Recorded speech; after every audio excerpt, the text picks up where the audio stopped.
सीधे लिए चलते हैं सीएम डॉक्टर मोहन यादव की एक सभा में, जहां पर वो लोगों को संबोधित कर रहे हैं। श्री विजय अग्रवाल जी और इस आयोजन के पूरे एक तरह से सूत्रधार इस नाते से जिनकी संकल्पना है, बच्ची तो 12th की है लेकिन नवाचार इतना अच्छा है। भोपाल अपने आप में झीलों की नगरी, प्राकृतिक सौंदर्य का, और खास करके बरसात के मौसम में तो ऐसा लगता है कि परमात्मा ने विशेष कृपा की। भोपाल को जिस कोने से देखो वो देखते ही रह जाएगा। ऐसा लगता है कि ये हमारा अपना भोपाल, परमात्मा करे किसी की नज़र नहीं लग जाए। इतनी राजधानियां हैं, लेकिन इन सारी राजधानियों में जो भोपाल एक बार आके रहता है तो यहीं का होके रह जाता है, और जो देखता वो देखता रह जाता है। ताल, तलैया, झील, और 1000 साल पहले का भी बड़ा तालाब, और तालाब भी ऐसा तालाब जिसके लिए आज भी आधुनिक समय में बांध निर्माण के लिए वो सर्वोत्तम उदाहरण है। इतना बड़ा तालाब या बांध, लेकिन न्यूनतम लागत में ऐसे स्ट्रक्चर बनाने के लिए तो आज भी ये हमारे सबके लिए आदर्श रूप में।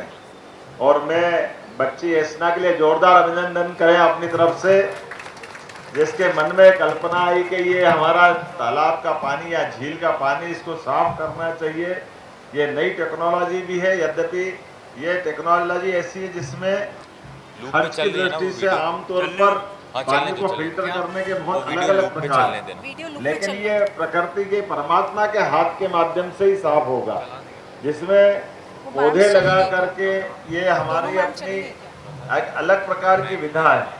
यद्यपि इस विधा के कई अच्छे रिजल्ट, जिसमें पौधों को लगने से पौधे अपने आप पानी को शुद्ध करेंगे, बैक्टीरिया के माध्यम से कई जल जीवों को भोजन भी देंगे, और ये अपने आप ही एक चक्र बनाएंगे, जिस चक्र के माध्यम से जैसे हमारे अपने शरीर के अंदर के रक्त को सुधारने के लिए वो हमारा हार्ट पंपिंग करता है और अशुद्ध रक्त को शुद्ध रक्त में बदलता है, ऐसे ये पानी के लिए एक तरह से ये साइकिल चलेगी, जिसमें पानी अपने आप शुद्ध होगा और अशुद्धियों का स्वतः ही पौधों के माध्यम से, जल जीव की रचना के माध्यम से, अलग अलग कारणों से।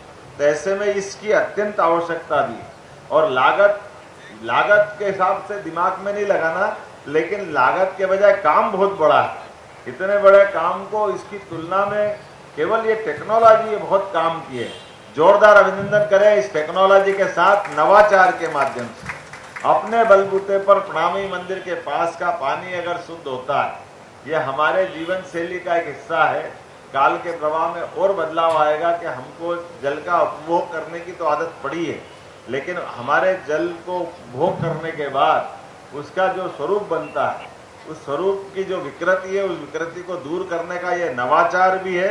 मेरी अपनी ओर से खासकर मैं उम्मीद करता हूं कि इसके बाद भी आपका क्रम जारी रहेगा, और भी हिस्सों में ना नगर निगम के भी महापौर बैठी हैं, प्रशासन के मुखियाओं के नाते से मैं खुद हूँ, लेकिन यहाँ माननीय सांसद है, विधायक जी हैं।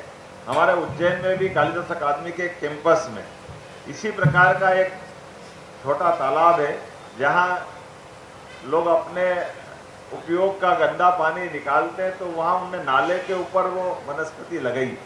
ये यहाँ तो फ्लोटिंग भी लगाई है, और ये जो ऑक्सीजन उत्सर्जन के लिए आपके फव्वारे भी, कई बार ये हमारी आंखों को भी बहुत अच्छे लगते हैं, लेकिन उससे बड़ा काम ये करते हैं, लगातार पानी को बदलते हुए अपने माध्यम से ऑक्सीजन पानी में डालने का काम करते हैं। ये पूरा प्रयोग बहुत अनूठा है। एक बार मेरी अपनी ओर से इस प्रयोग के लिए पुनः एसना को बधाई। परमात्मा करे आपकी ये कल्पना की उड़ान जो साकार रूप लेते दिखाई दे रही है, और भी आगे सफल करे, और आप इस दिशा में और निरंतर उन्नति करते रहे। पुनः सबको बधाई, बहुत बहुत धन्यवाद। डॉक्टर मोहन यादव भदभदा रोड स्थित जवाहर झील बाल उद्यान पहुंचे थे और यहां पर जीर्णोद्धार संबंधी कार्यों का अवलोकन किया है सीएम डॉक्टर मोहन यादव ने, और उन्होंने यहां पर भोपाल की खूबसूरती की तारीफ की। उन्होंने कहा कि भोपाल इतना खूबसूरत है कि एक बार कोई अगर यहां आता है तो यहीं का होकर रह जाता है, और जो इसे देखता है वो देखता ही रह जाता है। तो भोपाल की खूबसूरती का वर्णन करते हुए यहाँ पर सीएम डॉक्टर मोहन यादव नजर आए और यहाँ जो तालाब है उसके जीर्णोद्धार के लिए सीएम डॉक्टर मोहन यादव पहुंचे हुए थे।